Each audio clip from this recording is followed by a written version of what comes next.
Imported हुकूमत को यो पैगाम देना चाहता कि ए अवाम दा जम्बे खफीर देख ने इलेक्शन है तुआरे वास्ते रेफरेंडम है और मैं दसन चाहता इंपोर्टेड हुकूमत को कि अगर तुसा ना गए तो ईमान विच घुस के तो बाहरों कढ़े सू और इंशाअल्लाह इमरान खान को वाला वज़ीर आज़म बने सू।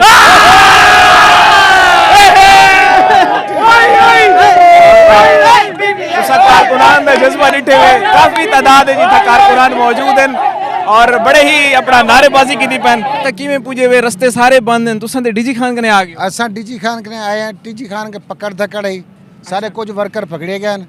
उनके बाद असा बड़ी मुश्किल इतना पहुंचे इमरान खान के जलसे च। इंशाअल्लाह इमरान खान के नाल है।